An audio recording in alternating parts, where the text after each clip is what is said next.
I hope I wasn't unmuted all the time, or I just did that. But three benefits from that you gain from being confident. Um,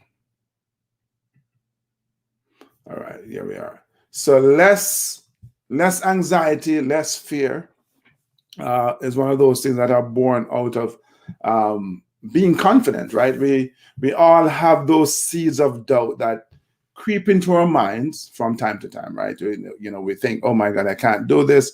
It's too hard. Whatever the case is. Um, right. Awesome. Um, we all have those moments, but here's the thing: the more confident you are, it's the more you'll be able to calm those kind of wayward thoughts, right? Confidence has the power, I would argue, to silence your inner critic. All of us have that little voice that's kind of suggesting that we can't do a certain thing. So again, it doesn't matter how confident you are. This is what I believe. It doesn't matter how confident you are in yourself. You're always going to have that little seed of doubt kind of swirling around at times. But when you're really confident, you're able to silence it. You're able to say, hey, dude, shut up, man, be quiet, because I'm going to go do this. And it doesn't matter. So I don't want to hear from you, right? Be quiet. So that reduces the fear, that reduces the anxiety, that reduces the trepidation that we sometimes feel. Because I get it, you're trying to go do something you've never done before. There's a risk, inherent risk in that. Confident people are able to embrace the risk. Confident people become more persistent. Get back to my banner.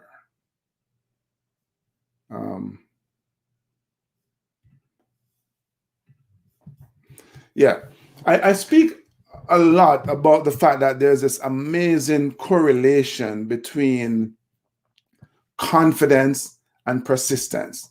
And just think about that for a minute, right? The reason why you persist is because you believe in your ability to go achieve this thing, as difficult, as evasive as it might be. But the amazing thing about that is that the more you persist is the more confident you become, right? The confidence is giving you the skills, the coping mechanism, the tools that you need to handle setbacks, the tools that you need to handle challenges and failure, right? It doesn't, being confident doesn't mean that you won't fail. Being confident doesn't mean that you won't experience hardships. It just means that, man, I believe in me. And it doesn't matter how difficult it gets. Failure isn't really a failure. It's an opportunity to learn. And I hope I'm not sounding too cliche here, but when you're confident in your abilities, you are not crippled by failure. You know that you can find a way to get it done. And so as you keep on pushing yourself to try new things, which is part of the growth process, right? You'll start to truly understand, how failure and mistakes lead to growth, how it makes you stronger, it makes you more resilient, right? And there's an acceptance that failure is a part of the process, the success journey. It takes root, and as I said earlier, the more you persist, the more you become confident in your abilities, and the more you're confident you are, the more you persist, right? You begin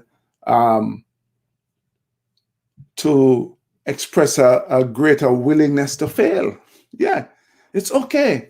You're going to take the risk. If I fail, that's fine. I'll figure out what I need to do and move on from there. So, yeah, confidence, one of the benefits of that is that it makes you more persistent. And the third benefit I want to share with you is that being confident allows you to develop a stronger sense of self, right? When you're confident, you feel more comfortable in your own skin. It's the simplest way I can put it. You just feel more confident in your own skin. It doesn't, again, if you go back to the conversation we had a few weeks ago about owning the room, when you're confident, You will walk into any situation, and your goal is not to dominate, to take over, to drown out all other voices. Your goal is there to just say, hey, I'm here. This is me. Because we're always going to find ourselves in a place where there's somebody who is taller than you, stronger than you, more accomplished than you, richer than you, better looking than you, fitter than you name it, right? There's always going to be somebody who has an quote unquote edge on you.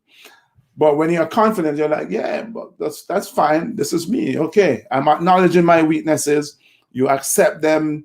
You know that those chinks in your armor don't change your self-worth, right? You still think highly of yourself. You're able to celebrate those chinks in your armor, and you keep moving from there, right? You're able to stand and speak for yourself and let your best self shine through. So the question is, how do you become confident? How can you become more confident? One, increase your positive self-talk is the first thing I would suggest, right?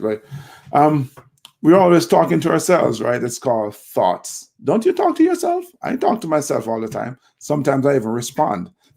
Does that mean I'm getting off? I'm going cuckoo? No, we all talk to ourselves. Our thought. We all have a stream of thought, kind of rummaging through our minds. We have to be more mindful of the train of thoughts that we have going through our minds, and make a concerted effort to make sure that the thought, the self-talk, is positive.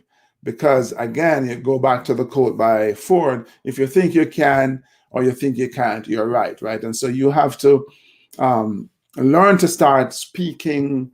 They say truth to power. Again, it sounds a little bit cliche, but it's so true. You have to start learning to speak kindly and lovingly and encouragingly to yourself. You have to learn to become your own cheerleader, your best cheerleader.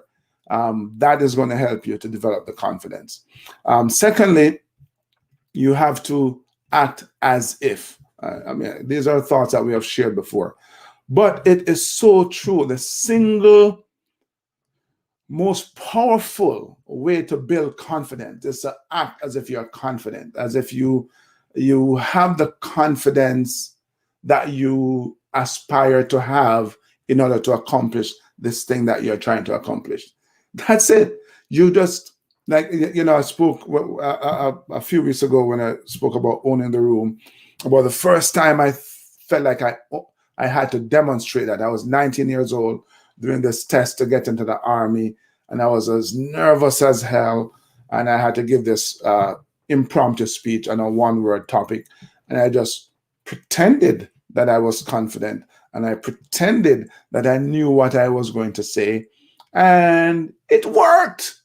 It worked, right? So just recognize that, all of us have that ability to act as if, because confidence is a feeling, it's an emotion that's inside of us. And when we act as if we're confident, we actually feel confident, we look confident, we portray this confidence that helps us to get through it.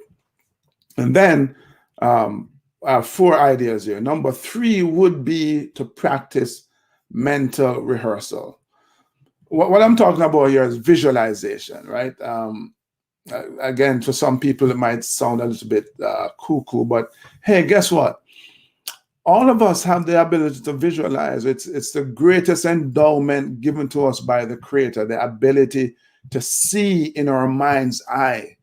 Every single thing that you see around you was created twice. First in somebody's mind, and then in reality. So the things that you have, the results that you have created in your own life were also created twice. First in your mind, and then in your reality. And so when we talk about deliberately paying attention to your self-talk, when you deliberately rehearse, practice, visualize the outcomes that you want, when you visualize how you want to perform, right? This is something that athletes do all the time. They visualize. When I'm driving a bobsled before I go on the track, I'm visualizing driving the corners, right? That engenders confidence, because visualizing, your mind doesn't know the difference between a real event and a practiced event, an imagined event, I should say. And so when you're visualizing, after a while, your body starts to believe that, yep, he is confident, she's confident, she's going to go on stage and she's going to kill it. She's going to go in the exam and she's going to destroy it, 100%, whatever, right? So learn to practice visualization. Great to see you, Felicia. And then, so my fourth point here then is that to borrow the slogan from Nike, just do it. Just do it. In other words, you have to take action, man. You have to do something. There is a strong correlation between competence and confidence, right? So, you have to practice your craft. You have to study. You have to learn. You have to do something over and over and over again. Competence breeds confidence. If you know you can do it, then you just do it and you're very confident, right? So if you learn to play the piano, and I can't play the piano, I've not practiced enough, but the more you practice, the better you get at it. I know how to drive bobsleds though, and I promise you that the first time I went in a bobsled to drive it, I didn't have a clue what I was doing, right? But as you practice, or I should say, as I practiced and I became more competent at driving a bobsled, I became more confident in driving a bobsled. But it's the same with anything else in life, right? Accounting, marketing, selling, parenting, all of that, everything, all of those things. You practice, you become better at it, you become more confident at it as well, right? So confidence, I would say, can be a hard thing, if not an impossible thing to define, but we can recognize it when we see it. It's easily recognizable. With it, hey, you can take on the world. Without it, you can do nothing. As I said earlier, without confidence, you can do nothing. With confidence, you can literally do anything and everything, right? You have an opportunity now to go push yourself to realize your full potential. Because, we know that the beliefs that we hold, true or otherwise, they're going to direct our actions. They're going to direct the actions that we take. And as a result, they're going to shape our lives, right? A few weeks ago, we spoke about neuroplasticity, the fact that we have the ability to literally rewire our brains, right?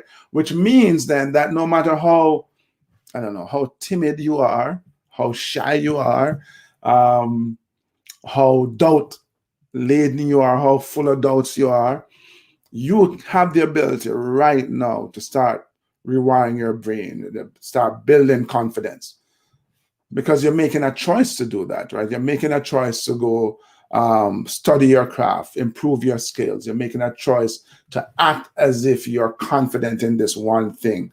You're making a choice to speak encouragingly and lovingly to yourself, right? You're making those choices. And when you do with consistent effort, you end up having the courage to take those risks and recognize that, yeah, I may fall short of the mark, but hey, darn it, I know I have the ability to do it. Because again, confidence has nothing to do with your actual ability, just the belief that you can do it. And you create that belief, you reinforce that belief here in your mind. Mental visualization, mental rehearsal. Those are the thoughts I wanted to share with you this week, my friends. Thank you always for joining and hanging out. Feel free to share Julian, I'm trying to read. I should have put my glasses on, but I appreciate you commenting. I'll jump on Facebook and respond. Thanks to my friends over here on Instagram as well for joining. Come back next week. Want to see you. Looking forward to seeing you. And bring a friend and have them bring a friend. And don't forget either to jump over to YouTube, man. Keep on pushing always the YouTube channel. Subscribe, like, comment. I have some real interesting guests with some inspirational stories that I think you will benefit from. So, all right. So until I see you next week, same time, same place, you know what you should be doing, right? You know, right? Keep on pushing.